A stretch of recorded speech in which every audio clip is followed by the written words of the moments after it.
Big boss मध्ये 16 ते 17 contestant भाग घेतात. आतापर्यंतच्या मराठी बिग बॉस मधला सर्वात सुपरहिट सीझन हाच होता. यावेळेस स्वर्ग आणि नरक अशी थीम आहे. पूर्ण शो 3 महिने चालतो, ज्यात प्रत्येक जण बाहेरच्या दुनियेपासून पूर्णपणे कट ऑफ होतो. आतापर्यंतच्या 5 सीझन मध्ये याच कॉम्बिनेशनचा वापर बिग बॉसने केला आहे.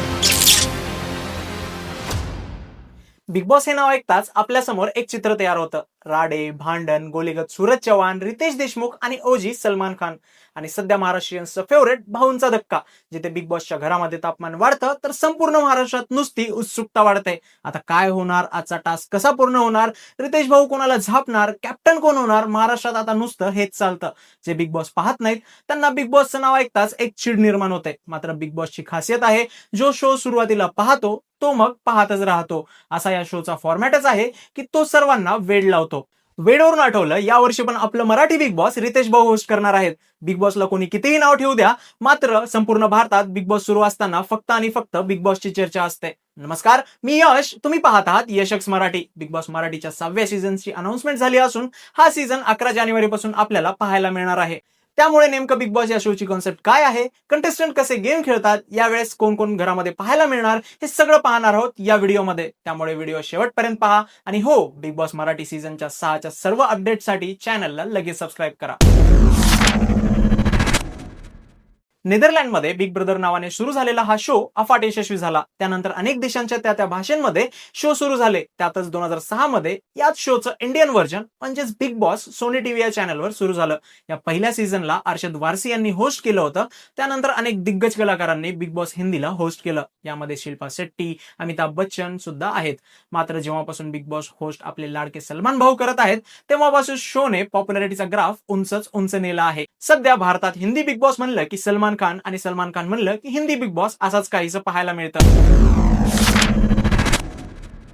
बिग बॉस हिंदीच्या यशानंतर रिजनल लँग्वेजेस मध्ये बिग बॉस तयार व्हायला लागलं. त्यातच 2018 मध्ये पहिल्यांदाच बिग बॉस मराठीचं सीझन करण्यात आलं, ज्यामध्ये महेश मांजरेकर सरांनी एकदम वाढीव रूपात सीझन होस्ट केलं. त्यांनी 1 नाही 2 नाही तर तब्बल 4 सीझन सक्सेसफुली होस्ट करून बिग बॉस मराठीची एक वेगळी ओळख बनवली.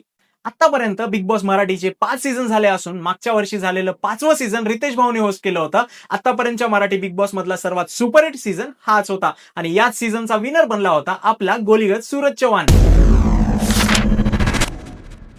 बिग बॉस मध्ये 16 ते 17 कंटेस्टंट भाग घेतात. पूर्ण शो 3 महिने चालतो, ज्यात प्रत्येक जण बाहेरच्या दुनियेपासून पूर्णपणे कट ऑफ होतो.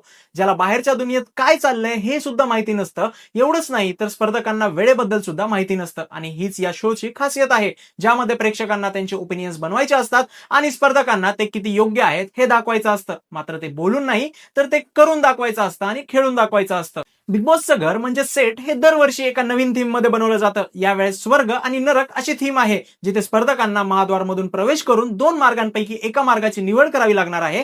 घरात अनेक दरवाजे आहेत, ज्यातून त्यांचं नशीब बदलू शकतं. ज्याची टॅगलाईन आहे, दार उघडणार आणि नशिबाचा गेम पलटणार. बिग बॉसचं हे घर दिसायला खूप जास्त आलिशान आणि सुंदर असतं, ज्यात 100 पेक्षा जास्त कॅमेरे असतात. प्रत्येक कंटेस्टंटला माईक कंपल्सरी वापरायचा असतो. टॉयलेट आणि चेंजिंग रूम सोडून पूर्ण घरात कॅमेरे असतात, जे सतत 24 तास सर्वांवर लक्ष ठेवून असतात. यात 24 तासाचं रेकॉर्डिंग नंतर 1 ते 1.5 तासामध्ये कन्वर्ट करून रोज रात्री प्रेक्षकांना पाहायला मिळतं. म्हणजेच एक एपिसोड हा पूर्ण दिवसांमध्ये काय घडलं याबद्दल असतो.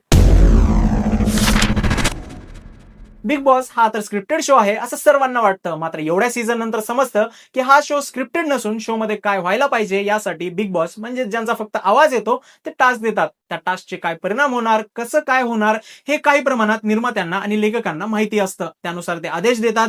पण कंटेस्टंट कसं रिॲक्ट करतील, त्यांच्यात काय बोलतील, कसं वागतील हे पूर्णपणे जेन्युइन असतं. म्हणूनच बिग बॉस स्क्रिप्टेड नाही पण स्ट्रक्चर्ड शो आहे. बिग बॉसच्या घरात राहायचं म्हटल्यावर नियम तर पाळावाच लागणार. या घरातला पहिला नियम म्हणजे घरात कोणतेही इलेक्ट्रॉनिक वस्तू वापरायची परवानगी नसते. म्हणजेच घड्याळ, मोबाईल या सर्व वस्तू 3 महिने घरात असेपर्यंत वापरता येत नाहीत.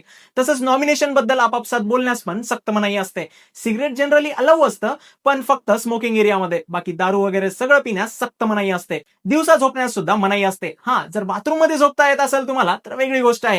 आणि सर्वात महत्त्वाचं म्हणजे शो मराठी आहे, मग महाराष्ट्रात राहायचंय तर मराठी बोलावंच लागणार. त्यामुळे शो मध्ये फक्त मराठी बोलणं अनिवार्य आहे. बिग बॉस स्पर्धक शोधताना असं रॅन्डमली शोधत नाहीत. त्यांच्या मागे एक विचार असतो. ते प्रत्येक सीझन मध्ये वेगवेगळ्या क्षेत्रातील लोक निवडतात, असं कॉम्बिनेशन बनवतात ज्यामध्ये प्रॉपर टीम बनेल, मेल फिमेल रेशो बरोबर होईल, कंटेंट कोण जास्त देऊ शकतात, कोण कसं राहील, हे सर्व स्पेक्युलेशन करून ते कंटेस्टंट निवडतात. त्यामध्ये मग वेगवेगळ्या क्षेत्रातील लोक असतात, actors, comedians, content creator, influencer, political personalities, आणि या सर्वांना सोडून दरवर्षी काही वेळासाठी येणारी आपली राखी सावंत, ती मॅन्डेटरी आहे. तिच्याशिवाय मराठी बिग बॉस सुनो सुनो वाटतं. आतापर्यंतच्या 5 सीझन मध्ये याच कॉम्बिनेशनचा वापर बिग बॉसने केला आहे आणि या वर्षी सुद्धा असंच राहील. पण यावेळेस इंस्टाग्राम इन्फ्लुएन्सर जास्त असण्याची शक्यता आहे. पूर्ण शो हा 98 दिवसांचा असतो, ज्यामध्ये प्रेक्षकांना 99 एपिसोड पाहायला मिळतात. मागच्या वर्षी हिंदी आणि मराठी बिग बॉसचं क्लॅश झाल्यामुळे मागच्या वर्षीचं सीझन फक्त 70 दिवसांचं चाललं. मात्र यावेळेस संपूर्ण एपिसोड नक्कीच पूर्ण होणार आहेत.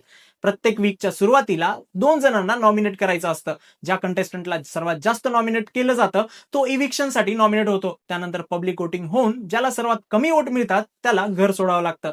असं प्रोसेस करत शेवटी 5 जण राहतात, ज्यात पब्लिक वोटिंगद्वारे एका एकाला काढलं जातं आणि शेवटी ज्याला जास्त वोट मिळतात तो होतो बिग बॉसचा विजेता. त्याला 25 लाख रुपये आणि ट्रॉफी मिळते.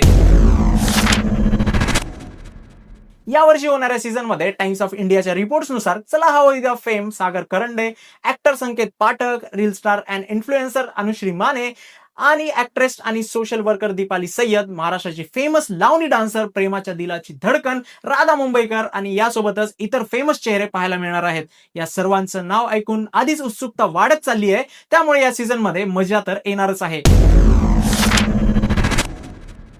घरात प्रत्येक दिवशी काही ना काही घडत असतं. आपल्या महाराष्ट्राचं राजकारण आणि बिग बॉसच्या घरामध्ये काही साम्य मिळून येतं. महाराष्ट्रात सध्या हव्या तशा युत्या आणि आघाड्या बनत आहेत.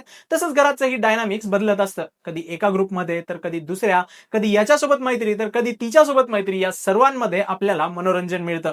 मित्रांनो, बिग बॉस मराठी सीझन 6 11 जानेवारी पासून सुरू होणार आहे. रितेश देशमुख पुन्हा एकदा होस्ट करत आहेत. नवीन कंटेस्टंट, नवीन थीम, नवीन ड्रामा आणि सगळं काही नवं. मजा तर येणारच आहे.